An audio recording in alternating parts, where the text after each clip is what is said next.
So the name that Dan and I came up with was either going to be Rabid Muffin Monkeys, or it was going to be the Bionic Grizzly Otters.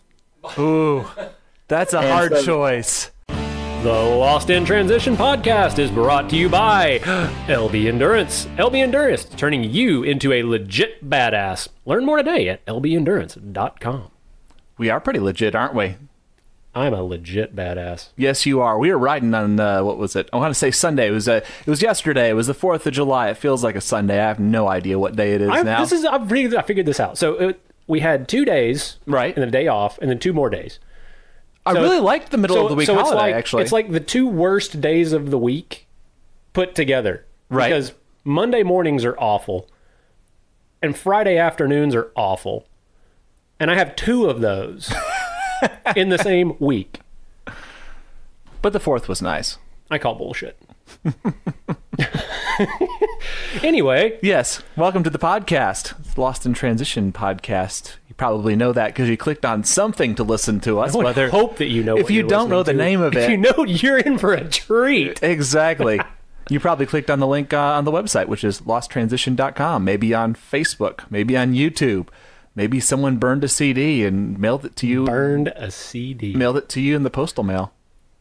It's possible. They still do that? Yeah. Like, put digital files on round I still see people delivering. Did you realize, and this, to this day, this irks me. Did you realize, and I'm sure you did because you have a clue, that DVD does not stand for digital video disc. The actual words is digital versatile disc.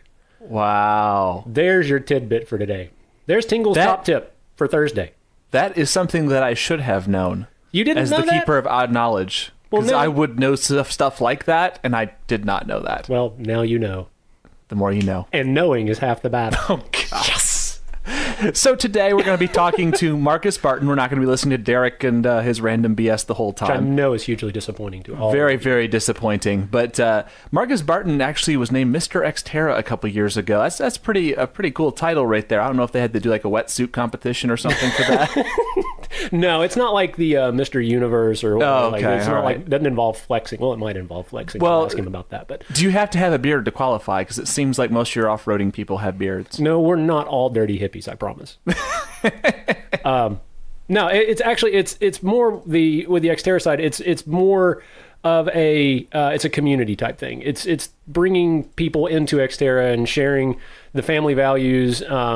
That the XTERRA brand wants to promote. It's about being at the races and those sorts of things. And he really does, man. He's a huge ambassador for the sport and an ambassador for the brand and things like that. So yeah, I mean, a well-deserved title for Marcus on that for sure.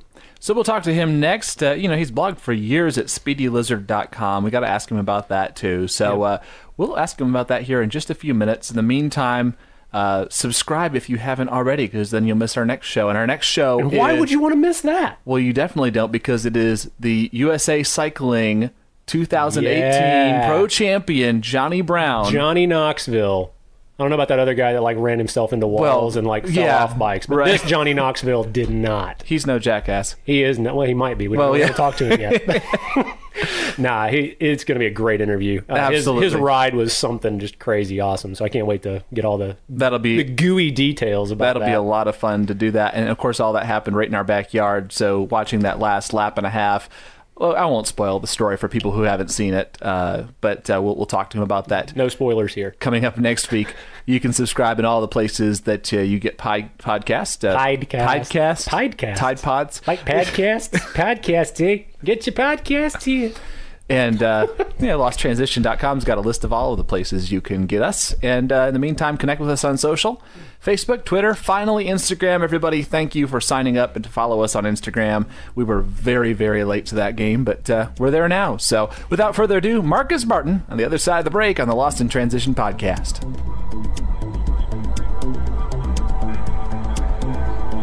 Marcus Barton is an XTERRA triathlete, trail runner, and SwimRun age group standout. In 2016, he was named Mr. XTERRA. He's blogged for years at speedylizard.com about his exploits and is well known around the off-road circuit as a friend and formidable opponent. He joins us today on the Lost in Transition podcast. Welcome, Marcus. Hey there, guys. So in 2005... 2005? 2005. Nice. I know. Very long time ago. Love it. You started getting in shape with trail running. In fact, that was even pre-triathlon. And you did not come from a place of fitness, as I understand, getting into that. That was kind of a something that you were looking to do to get in shape. Talk a little bit about that first decision to do something kind of crazy like a trail run. Sure. So, no, definitely did not come from anything physical all through high school, college, all that kind of stuff. Total geek. And that's why I'm in the IT industry now. Still total geek. But I did do a little bit of running in high school, a couple of 5Ks here and there, but nothing. I wasn't part of track. I wasn't part of football, any of that, any type of sports throughout high school and college. So I found myself after I got out of the military that I kind of let myself go, and I got way out of shape. Way too many pizzas, way too many beers, way too many donuts. Matter of fact, right before I made the decision to get into shape, my Saturday ritual was to get up before anybody else, meaning my family, my wife, my kids, get up before they got up, drive probably about 20, 30 minutes to the local donut shop. And you guys probably know which one I'm talking about. It's where you can get them hot hot off the conveyor. So I would get 2 dozen donuts. I'd get a dozen mixed, like chocolate and cream filled and all that kind of good stuff. And then I'd get a dozen hot glazed. And my goal, not really my goal, but it's what I always end up doing, before I got home was to eat probably half a dozen of those hot ones. And I would go into a sugar frenzy, and I'd work around the house and do yard work and whatnot. And then I'd go into a deep, after I came off my sugar high, I'd go into a deep sleep and sleep the afternoon away trying to watch NASCAR. Wow. That's what I did every Saturday. It was a ritual. Wow. In addition to that, my wife and I would during the week would put the kids to bed before their next day of school, and we'd sit down on the couch and would proceed to eat an entire bowl of ice cream every single night. Now, I know you're holding that out as an example of how bad things were and what not to do.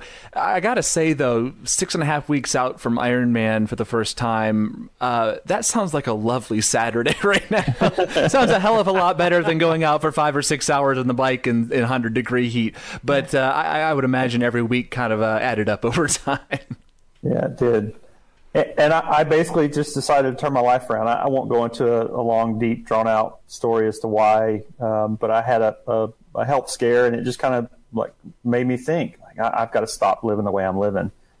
And I overnight decided that I was going to start eating right and start getting into shape. So I devoured, being the geek that I was, I devoured every book, every paper I could find, every web article on what the proper way of doing it, and you come across all the fad stuff, the low carb diet, the high carb diet, the strawberry diet, this diet, that diet, and you come to find out that there's no shortcut.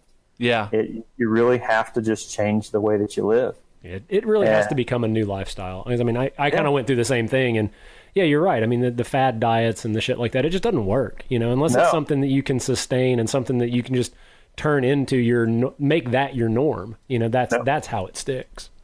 Yep, that's it. And one of the things that I've constantly told folks over the years when they've asked me how I've done it, and I've kept it off, because I lost 40 pounds in less than 6 months. Wow. And decided that I wanted to do it however I could do it to keep it off. And I've always told folks, there's no shortcuts.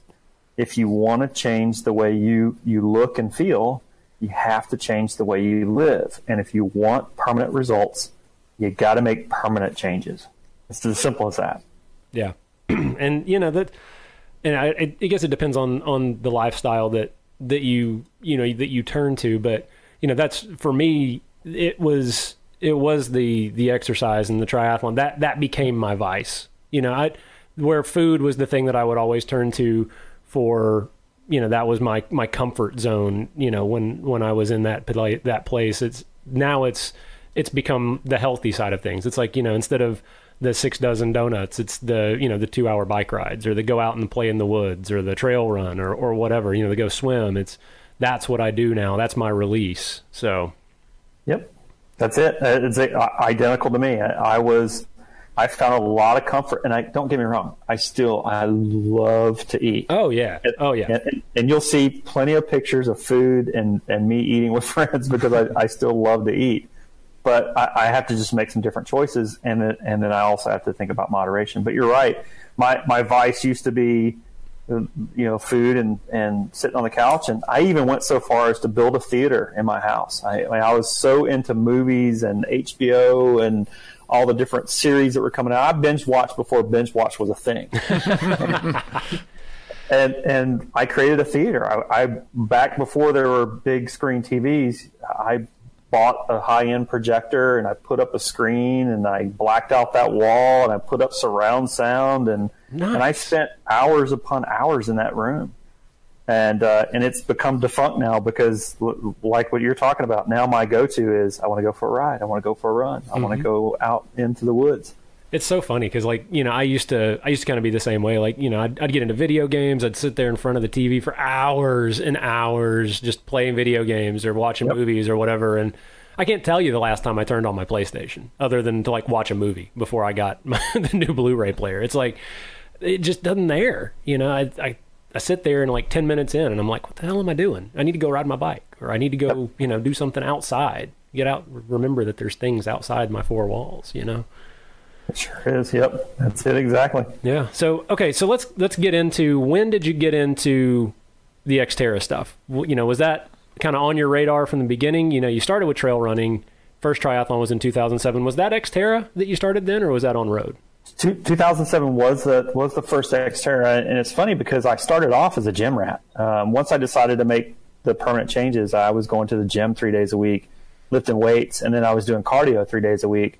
And it was my own boredom with the cardio machines within the gym that caused me to go out and start doing some other form of cardio, which was, you know, the trail running. So I started off doing some road running with the local road group, but then discovered the trails around the area and turned to trail running to get off the pavement. And it was on a trail run, me and another good friend of mine that I was trail running with, and he had brought a person. So the +1 guy, we struck up a conversation about triathlon somehow, some way. I don't know what it was. It was while we were in the middle of the trail run. And I said, well, I'd really like to try one, but I don't even own a road bike. All I've got is this cheap mountain bike that I've got. And I bought that because a neighbor had suggested I try mountain biking with him, and it was a $50 Mongoose that I bought at a garage sale. And I said, all I've got is this mountain bike. And he says, well, why don't you check out XTERRA's? And I said, well, what's that? He says, well, it's basically a triathlon, but it's in the dirt. And so I got home and did some research, and come to find out, oh, look, there's one right in my backyard. It's about an hour from here.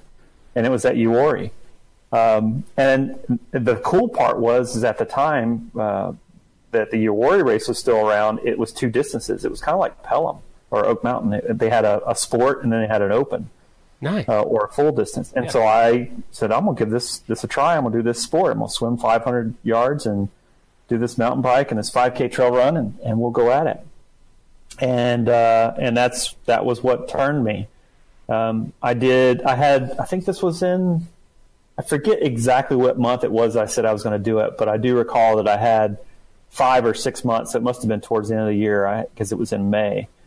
So it must have been a November, December type of trail run, because I had 5 or 6 months to prepare for it. I was like, oh, awesome. This is great. It's right in my backyard. I can start training for it. And then I started devouring everything I could find on how to train for a triathlon. It's amazing if you look back to where you came from and where you are now.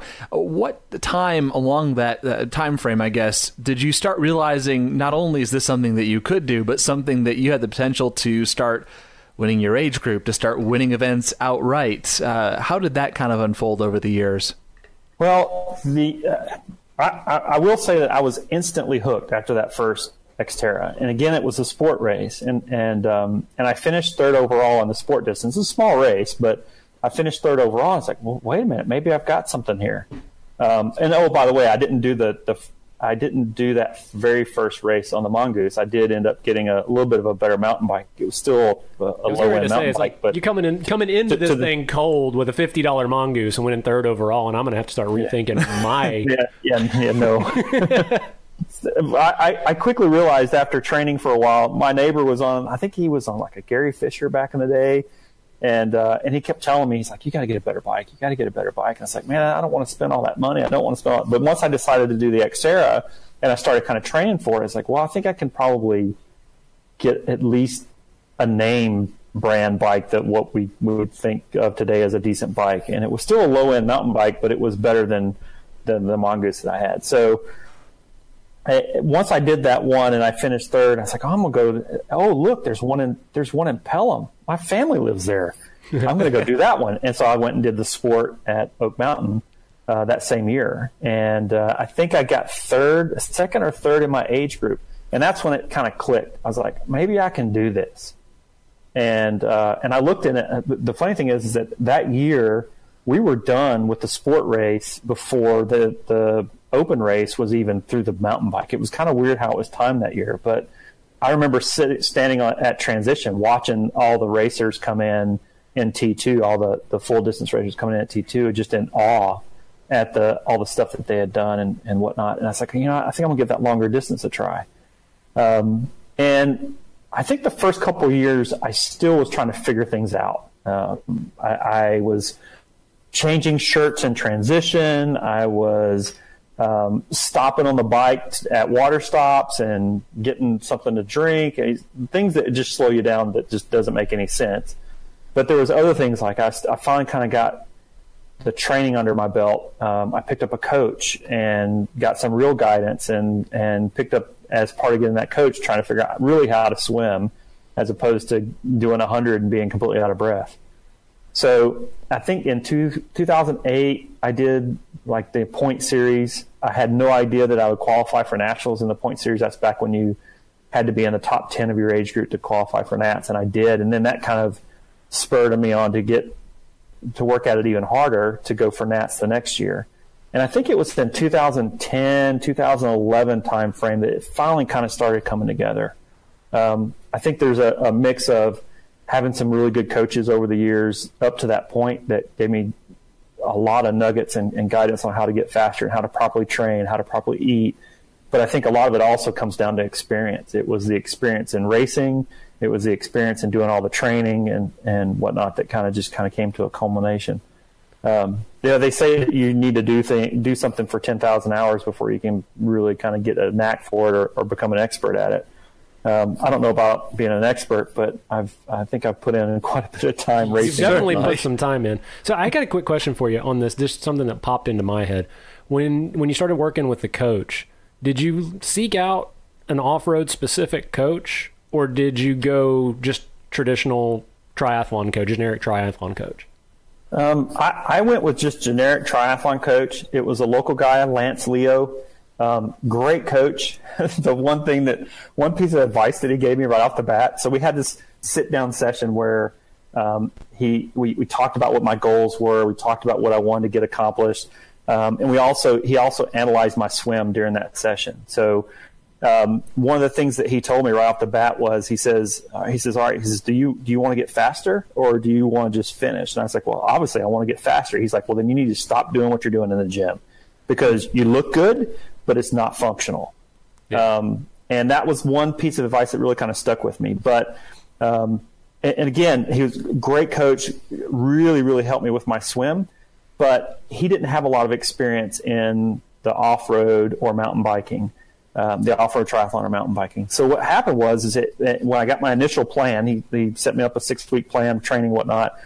On his first big day that we have for a ride, he says, go out and do your mountain bike for 50 miles. Baptism by fire right there. Okay. Right. Now keep in mind, I'm still new to this.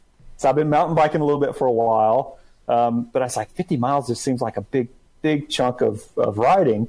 And so I told him, I was like, how long do you think I should be riding? And he says, well, you know, you should be riding for X amount of time. I was like, why don't we base the schedule off of time as opposed to distance? Because, you know, varying terrain and all that kind of stuff. And we still had some challenges with, he wanted me to do a lot of training aerobically. And as you guys know, that's difficult to do on the trail. And I don't think that I trained enough anaerobically, meaning you guys know when we're racing XTERRA, that your heart rate's going to go through the freaking roof, and then you got to be able to recover from that and then do it again. Oh, yeah. And I was missing those pieces in that training. And so being able to ride for 4 and 6 hours straight at a constant heart rate doesn't help you at all. No. Yeah, there is no steady spinning as part of that. Yeah. Yeah, it definitely does not. And so I had the ability. I picked him up in 2009, I think it was, and in 2010, I applied to be on the Melrad team. So the Melrad team was coached by Melanie McQuaid. And boy, she really socked it to me when it came to the coaching aspect. And then I later picked up Cody Waite in I think it was 2012. I think I picked up Cody Waite. And so I was looking for different things out of these different coaches, and part of it was personality mix, which I've never had a problem with personality with any of my coaches, but also there's training style, there's also what your goals are and those kinds of things. And I picked up a lot of great information from all three of them, and those were my 3 primary coaches. And now today, I'm kind of self-coached, but I've got a couple of people that I hit up and say, hey, can you take a look at this? Give me your thoughts. Am I completely off in left field? So forth and so on. Gotcha. So, and this is something I know Chris and I have talked about, you know, in the times that, you know, he's talked to me and we've had some other guests on here and stuff, but I know how I feel about the differences and positives of XTERRA compared to like just the road scene, the road tri scene. And so I want to get your thoughts on this because I think it'll be fairly similar to what I've said in the past, but just, you know, your overall thoughts on the biggest positives on racing XTERRA and the XTERRA scene and XTERRA family that you just don't see a lot on the street side. I've seen road triathletes make a complete conversion to XTERRA because of how much they enjoy it, but I've rarely seen the other way around. I've seen XTERRA athletes that dabble in road tries but then come back, which is telling, I think, in and of itself. Yeah. And so the vibe itself is a lot more relaxed. It's a lot more laid back. The people are a hell of a lot more friendly. In one of my first races in 2008, I did Panther Creek, and in Panther Creek, about 4 or 5 miles into the bike, I flatted. And I was still running tubes back then, and I flatted, and I'm sitting there changing out my tube. So I'm having a hard time getting the tire off the rim so I can get the tube out. And in the process, I probably had at least a dozen people pass me, and every single one of them said, "Hey, you need a hand? You got everything you need? Do you need any help?" Every single one of them. Not a single one of them passed without asking if I needed something. And that right there tells me that these guys are what. Funny thing is, one guy actually stopped and got off his bike and came over like he was going to help. And I'm like, dude, I got it. Go. You're racing. Go. I'm fine. Well, with a case you make like that, I mean, it's no wonder. I don't think they're going to repossess your Mr. XTERRA crown anytime soon. Yeah. And a lot of that, as I understand, it's based upon the passion for the sport, getting people into it. I think we made some joke in the intro about maybe a wetsuit modeling contest or something, but it really is about that community, focus that you guys have in the sport and that you have as an individual. How did you go about getting nominated and know that you had become Mr. XTERRA 2016? How did that go down? I didn't know until they announced it. The funny thing is that we were sitting in the awards banquet there in Utah, and they go through a lot of different videos and everything before they actually get into giving out the awards. And when they announced it, they started talking about Mr. XTERRA. They started talking about how this person was in the military and they did this. And I was like, oh, that's kind of cool. And I'm looking around the room trying to figure out who it is. This guy's cool. He sounds like me. Yeah. Yeah, exactly. And then they announced it as being me. I was floored, absolutely floored. I had no idea. And I still don't think that I really did anything out of the ordinary to deserve it, honestly. you're right. It's about the community. It's about helping out. It's about bringing others into the sport. It's about being an ambassador for the sport itself. Anyone who promotes it and helps out in any way they can. And that to me just seems like that's just normal. That's not anything extraordinary to me. I created the XTERRA Whitewater race and turned it over to the Whitewater Center. I've helped with repairing trails at races that probably should have been postponed or canceled because of the specific type of trails that we were riding got really damaged. I've helped out trying to get people into the sport, but I think that's most XTERRA athletes. That's the funny thing. And I just try to help out as much as I can because I love the sport. Let's take a quick break, and we'll be right back with Marcus Barton on the Lost in Transition podcast. And so just so you know, too, Lana's not here again today. Oh, yes. So just to feel like more at home, I actually moved over to her seat to record this little bit. So just let you know, Lana, we're thinking about you. Ready to take on that first Ironman? Improve your next century ride time? Or just build up from a sprint triathlon to your next bucket list event? Let LB Endurance Coaching be your guide on that journey. Head coach Lana brings her racing experience, coaching acumen, and education to craft a training experience that invigorates and challenges triathletes, cyclists, runners, and swimmers alike. LB Endurance offers one-on-one coaching, clinics, classes, training camps, and consultations. Certified, insured, and embracing the best of today's technology, Lana will turn you into a legit badass. Visit lbendurance.com to learn more and like LB Endurance on Facebook. That's a big script right there. I almost did that in one breath too. You almost did. Well, we'll soon see if I'm ready to take on my first Ironman. Got 6.5 weeks. Time is counting down. lbendurance.com. And still a stupid idea. She's also partnered with XTERRA. The Ironman, not the LB Endurance. The Ironman's a stupid idea. Well, yeah. LB Endurance is a great idea. Let's clarify that. Also, LB Endurance has partnered with XTERRA, very appropriate for this show with Marcus Barton, to offer you exclusive savings on their best gear. You can use the code CO-LB Endurance for 55% off the Vortex full wetsuit, which you could use during a swim run, I suppose, right? It wouldn't be great for a swim run. It wouldn't be great for a swim run. Let's be honest. It wouldn't be great for a swim run. But it would be great to keep your ass afloat in an Ironman. Yeah, I need all the help I can get. Shipping now for whatever your summer has in store, whatever stupid idea you might have. XTERRA can help you out. Code COLB Endurance also unlocks some serious discounts, including transition backpacks, $39 marked down from $99, inflatable swim buoys so you don't get hit by a boat or eaten by a shark. Well, I don't know. The buoy won't help you with the shark, but the boat, it might. The buoy looks like a bobber to a shark. It kind of does. Anyway, those swim buoys are just $12. 10-foot inflatable sup package, just $479, normally $1,200. You can check out the link in our show notes to visit XTERRA and lock in those amazing savings. And really, though, the inflatable sups are really freaking cool. Like, yes. The wife and I have one of those, and we love it.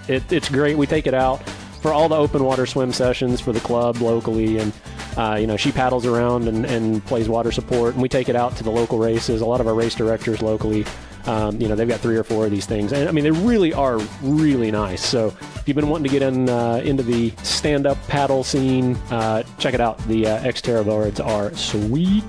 XTERRA.com, code CO-LB Endurance. You're starting to take a little bit of that over toward SwimRun now, because you've really kind of dove in head first into the SwimRun scene the last couple of years. Also, you did ÖTILLÖ, correct?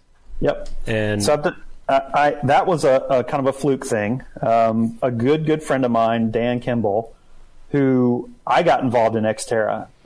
Before we created XTERRA Whitewater, I wanted an XTERRA in my backyard. Being completely selfish, I wanted one locally that I could race. And I came across this off-road triathlon being held at one of our local trails that was not an XTERRA. And I reached out to the race director and it's like, hey, do you need a hand? And he's like, oh my God, I'm so glad you contacted me. He's like, I have no idea what I'm doing. Long story short, we had a successful race. And then the following year, we decided that we wanted to make it an XTERRA. And that's when we contacted the Whitewater Center. In the process of doing that, that gentleman ended up due to his daytime job, because he was doing this stuff on the side, had to move out of town, and so he pretty much stopped doing the races here in the area and kind of left it at my feet. It's like, you can continue to run with it or do whatever you want to. And at the time, we had an off-road duathlon that we were going to put on, and I met Dan at that off-road duathlon, and he was an ultra runner at the time. And he came out and did this off-road duathlon, and he was just enamored by it. So he got started in XTERRA, and we traveled around the country together and raced together and whatnot. And then he eventually tried out, he found this article about these races that were the most extreme races in the world. And one of those races on the list was ÖTILLÖ. It's actually ÖTILLÖ, but we pronounce it ÖTILLÖ because it's the way it looks in English. Yeah. And it's Swedish for island to island. And so he went and did this race with a friend of ours, Bjorn Erik Norman, who now lives in Norway, but at the time lived here in the U.S. And so the two of them went and did this race, and I followed them. And then he comes in and contacts me after the race, and he says, "Hey, I want to go back and do it again, but Bjorn doesn't want to. Do you want to go do it?" And after some nudging and whatnot, he finally talked me into it. I'm sure and twist your arm really hard too. The following year in June, him and Bjorn were planning on doing this other race, this other swim run race called Rockman in Norway, which was based off the ÖTILLÖ race. And let me just kind of pause there for a second and just sidebar into, for the folks that may not know, this ÖTILLÖ and the swim run race is not aquathon. What it is, it's a succession of running and swimming and running and swimming and running and swimming and running and swimming. And prior to it coming to the U.S., the closest thing we had was the SOS Tri. So there's no bike involved. It's just running and swimming and running and swimming and running and swimming across off-road terrain. Yep. And if anybody out there is listening, you can go to YouTube and you can type in, SwimRun or ÖTILLÖ or Rockman, any of these, and there's tons and tons of videos out there. The promoters, create hype videos and things like that, and watch some of this stuff, because it's absolutely, like, the scenery is just stunning and the race is just insane. So, yeah. Yep. So Bjorn and Dan were planning on doing Rockman in July, and then Dan and I were going to do ÖTILLÖ in September. That was Dan's plan for the year. He had some other races in there, but that was his swim run plan for the year. And there was no swim run in the U.S. at the time, so you had to travel overseas to go do these races. And keep in mind that I'm in June, I'm in full-blown XTERRA mode. You've got races in April, May, and June are like the 3 hottest months for the Southeast. You've got Fort Yargo out there. You've got the Myrtle Beach race. You've got, at the time, Richmond and Knoxville and Oak Mountain, and just a ton of races in that time frame. And in June, he approaches me, and their race at Rockman is in July, a month away. And he says, "Hey, I know that you said that you would go do ÖTILLÖ with me, but I'm in a predicament now where I need somebody to go do Rockman with me, because Bjorn just blew out his knee in a pickup game of soccer." Oh, gosh. So can you go do this with me? Because you have to do it with a partner. It's a 2-man race, right. Where you race You're tethered together in case people don't know. And that's always a difficult thing, to find well-matched partners too, who are going to be not too much faster or slower and really be able to hold their own over the terrain. Yeah. So he says, "Will you do that?" I was like, "Dude, I'm not ready for this. I'm really not. The longest I've been running is maybe 6 or 7 miles in prep for most of the XTERRA races. And you're wanting me to go do a race where I'm going to go swim 3.5 miles total and run 22 miles total and climb 8,000 feet. I'm not ready for this." But he taught me into it, and I went and did it, and that was my first swim run, and it was definitely an eye opener. So that, like XTERRA, though, one thing that I found, and the reason that I've kind of dove headfirst into it, to circle back to your question, is it's a very, very similar vibe. Everyone is friendly, everyone is helpful, everyone is out there having a good time, they're connecting with nature, and they're enjoying this race, and it's not pretentious. And they kind of, there isn't a differentiation between amateurs and pros, but there are the elites, as we call them, as Dan and I call them. There's a handful of elites that go out there and just smash these races. And even though they have the fame that kind of comes with winning those big time races, they're just as approachable as everybody else. So it's a very, very similar vibe. Matter of fact, one of the rules of SwimRun is that if you come across another team that's in trouble, you have to help. Nice. Oh, wow.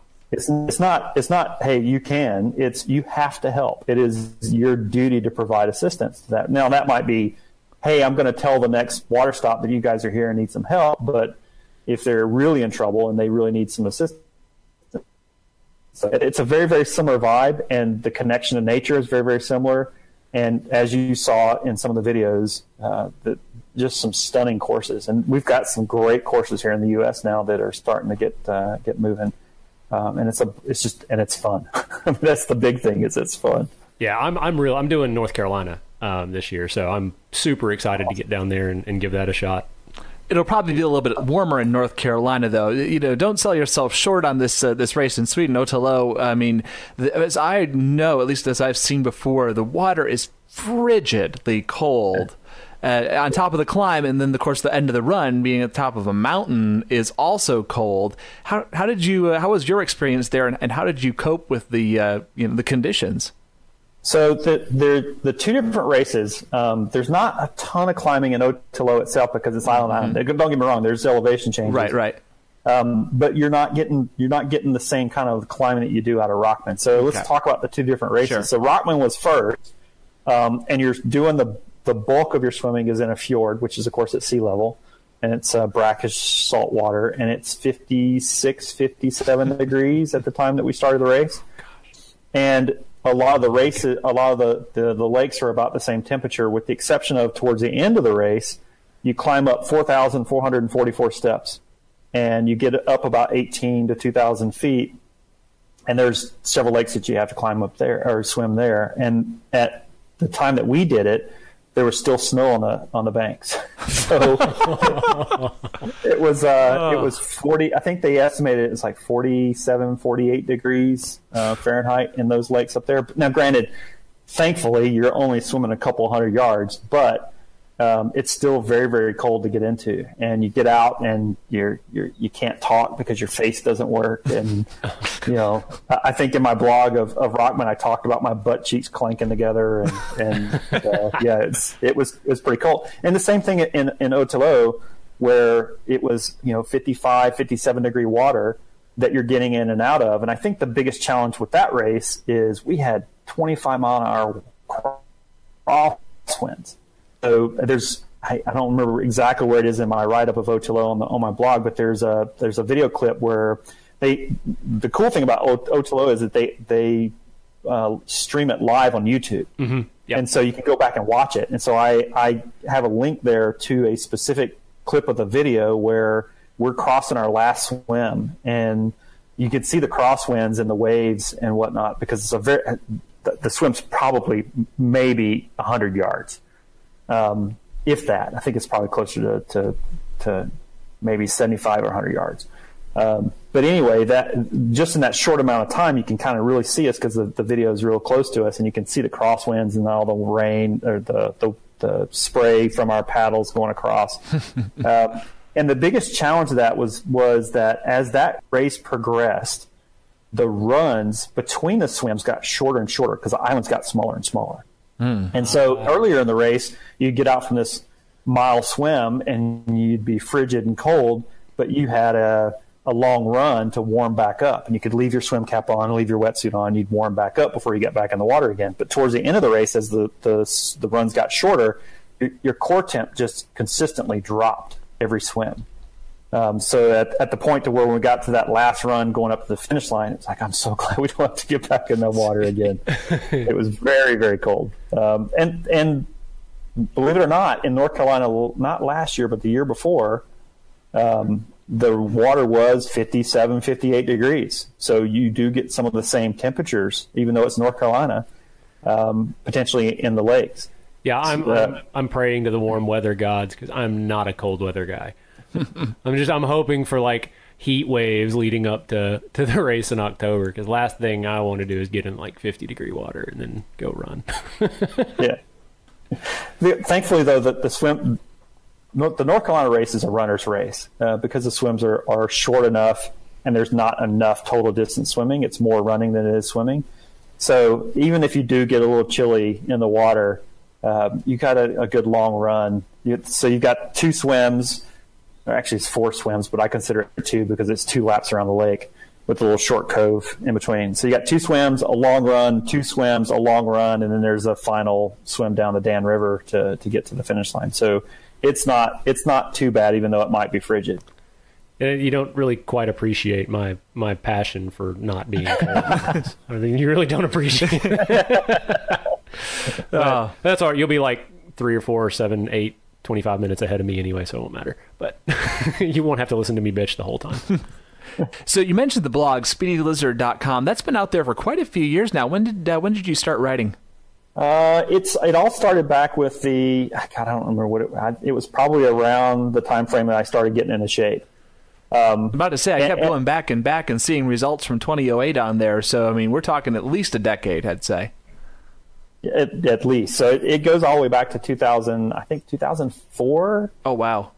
2003, 2004 time frame was when I started. Now, and I apologize because I haven't written a whole lot in the past couple of months because it's just been running and gunning. And the first thing that gets dropped off of my plate is my blog, and I really need to get back at that. But anyway, it started back in 2003, 2004 time frame when I was getting into shape.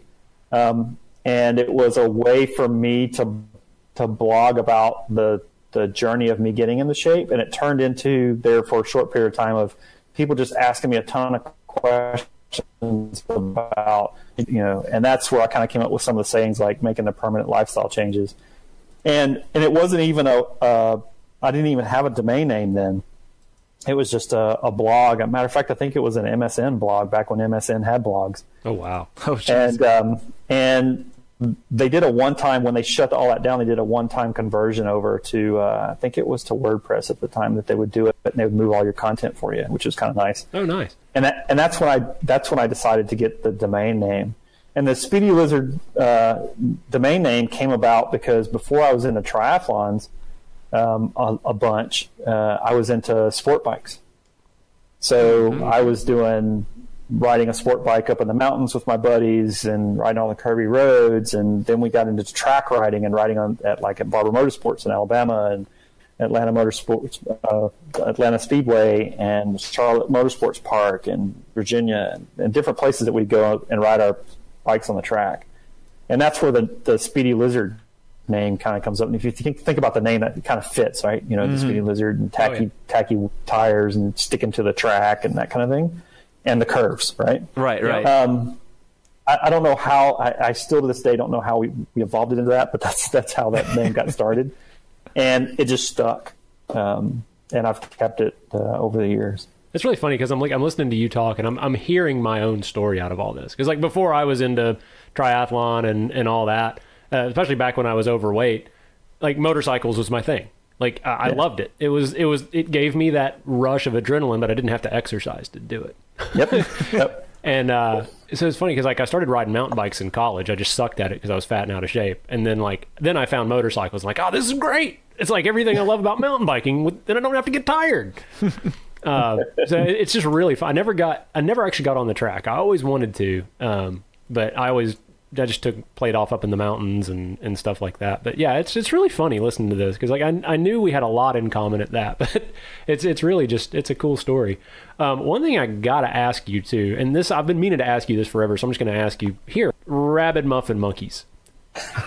Where did that come from? Everybody asked that question.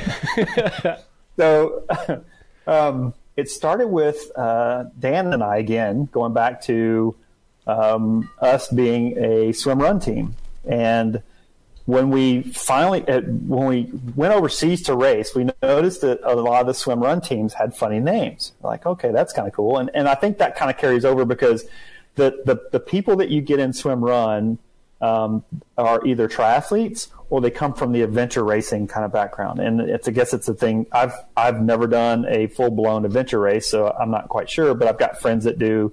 And so I guess the funny name kind of comes from that series. But anyway, when we went to sign up for Casco Bay up in Maine for a swim run, we're like, we need to come up with a funny name. Let's come up with something creative. And so I went out and found a website that would generate funny names for your fantasy league football team. And it would just use random words. And so And then I took a couple of random words on top of that and kind of put them together myself because I didn't really like what it was generating. So the name that Dan and I came up with was either going to be Rabid Muffin Monkeys or it was going to be the Bionic Grizzly Otters. Ooh, that's a hard choice. Yeah. So is the other one still available out there? We need to reserve it if so. Well, I threw it out there to Dan, and Dan picked Bionic Grizzly Otters. So when we registered for Casco Bay, we registered as the Bionic Grizzly Otters, or the Bionic Grizzly Otters. And we thought, grizzly, running, trail running, otters, swimming, and threw in Bionic just because we thought it was funny. And I guess he didn't really kind of like the Rabid Muffin Monkey, so I didn't use it. But then the local mountain bike series, the winter short track series, which has been around for years and years and put on by Neil Boyd here locally, he started this, which is always a point series. He started a team aspect of it. So you as a team would accrue team points, and of course there's a competition with the other teams. And so Caleb Beatty and I, who races XTERRA with me, decided we wanted to participate in that winter short track series. We had a handful of friends that we could talk into, and we had to have a minimum of 4. I think it's either 4 or 5 minimum we had to have. And so we talked a couple other people into it. And I went ahead and just used that name. I ran it by Caleb. He thought it was funny. And so we used that name. And then next thing I know, it's blown up. So we've got like 45 or so members of the Rabid Muffin Monkeys. And I think our largest team for one of the winter short track series, I think we had 25 people, 23 or 25 people that had participated at different races. But there are, like anything else, there's a handful of us that's kind of like the core, so to speak, that the most participating. And I thought people would not find it funny, but they found it hilarious, so much so that we went and got jerseys made and full kits. and to add to the joke, here's what a lot of people don't realize. To add to the joke, me and another one of the Rabid Muffin Monkeys, Danny Pagan, we contacted an artist to do a gorilla for our jersey. Yeah. And if you guys don't realize, a gorilla is an ape. It's not a monkey. Right. Right? That'd be a nerdy thing to notice. I like that. But it's one of those, hey, we prided ourselves, or we still pride ourselves as being just a bunch of goofy mountain bikers that just like to have fun. That's awesome. And we don't take ourselves too seriously. And so as a pun to that, not taking ourselves too seriously, we've got that gorilla. And I've had a couple of people like Peter Lilly of XTERRA fame. I mean, he's a rock star. He's a part of our Rabid Muffin Monkey group. And when we first got the jerseys made, he comes up to me, he kind of pulls me aside kind of quietly. He goes, "It's an ape. It's not a monkey." And I said, I know, Peter. That's part of the joke. Awesome. Well, that was a great. I'm glad I asked that. That was fantastic. All right, so kind of start wrapping things a bit. Let's go. What you got on the calendar for this year, or for the rest of this year? What's coming up for you, and go from there. Dan and I are going back to do Rockman in 1 month. It's August 4th. Nice. So we're going to go do that, and it's going to be it's the first time I've taken a full, more than a couple of days off from work. We're going to take 10 days. We're going to fly out to Norway and do Rockman, and then the following weekend we're going to fly into Maine and do the Casco Bay SwimRun. Nice. So it's going to be a back-to-back weekend of 2 very, very tough races. So that's what's next on the calendar. You're a glutton for punishment. You know that. Yeah. Yep. And then after that, there's going to be Block Island, which is it's off of Jersey, off the coast of Jersey, off the coast of Rhode Island. I'm sorry. And that's another swim run in September. And then in October, we've got both the SwimRun Virginia and SwimRun NC. Awesome. Are you doing Charlotte this weekend? Being it's in your backyard? The XTERRA Whitewater? Yeah. I am not going to race XTERRA Whitewater this weekend for a couple of different relief reasons. Going out among everyone. Yeah. So one place up for everybody. Or Caleb and Jake will still be there, so you got plenty of speed showing up. Oh yeah, definitely. Oh, there'll be, and Ollie will be there too. So probably be there, along with a couple other people. But the reason that I'm not doing XTERRA Whitewater this weekend is it's a month out from Rockman. We're into some very intense training right now, trying to get prepared for that, and it just doesn't make me very fast on the mountain bike. So it suffers there. Now, I'm not just being greedy and saying, well, if I'm not going to do well, I'm not going to race. That's not the case. I really want to focus on Rockman. I want to really do well at Rockman, and so I've got to keep my eye on the picture. But the other reason is that I want to. There has been a kind of a changing of the guard at the Whitewater Center. We've got some new race directors that are taking over that race at the Whitewater Center. Oh, really? The guys that have been putting on races there have been kind of promoted up in the ranks for the Whitewater Center. So we've got some new folks there, and so I'm going to be lending them a hand. Oh, cool. I'm taking tomorrow off from work, and I'm going to be out there helping them get ready, and I'll be out there Saturday morning helping to get things kicked off and whatnot. And then Saturday afternoon, I have to go to Crowder's Mountain and do a swim run session. Nice. It sounds like a busy calendar for you for the rest of 2018, and I know at some point, maybe on the plane or something, you'll catch up on the blog, like you say. I understand it's the first thing to go, but you've been doing it for over 10 years, so that's more consistency than 99.9% of anybody out there. Lots of great content out there for people to enjoy. Where else can folks follow you online? Well, if you go to speedylizard.com, you can find a link to all the other places. So I'm probably the most active right now on both Facebook and on Instagram, and you can find links to those out on the speedylizard.com website. In addition to Twitter, and also I've been trying to dabble in doing some YouTubing, and it's such a time sink from an editing standpoint. So I've got some swim run videos out there. I've also got some XTERRA videos and some older sport bike videos out there on my YouTube channel, which is youtube.com/speedylizard. So you can check that out as well. Awesome. You did a really good review and kind of like overview on SwimRun kit that I thought was pretty cool. So anybody out there thinking about getting into SwimRun or whatever, check out Marcus's video on what you need to have, because it's pretty eye opening for sure. Definitely. Yeah. And I've posted those videos both on Facebook and on YouTube, and it seems like I get a lot more traffic and viewership on Facebook, and I think it's because it's easier to share and whatnot. Yeah. Right. And I don't advertise the YouTube channel a whole lot. It's just another way for me to get it out there. Right, certainly. Well, we'll link all of those links up in the show notes so people can find them at the website losttransition.com. And Marcus Barton, best of luck in 2018. Thanks so much for joining us on the show. Hey, it was a blast. Coming up next week, we're talking to Johnny Brown. Johnny Knoxville. Johnny has no H in his name, which we should at least spend a little time asking him about. Because I don't know, I mean, it's short for Jonathan. I suppose that's why there's no Jahan, Jonathan. That's true. Again, it's going to be a great interview. I can't wait. I'll probably go fanboy again like I did last week. Well, yeah, that's a given. National champion he is, and just an amazing finish to that race here in Knoxville. If you haven't seen it, go see it and then listen to Johnny's description of it. We will be glad to be talking to him very shortly. Just subscribe anywhere you get podcasts, and look us up on Twitter, Facebook, and Instagram. Be our friend there. And we'll talk to you again soon on the Lost in Transition podcast.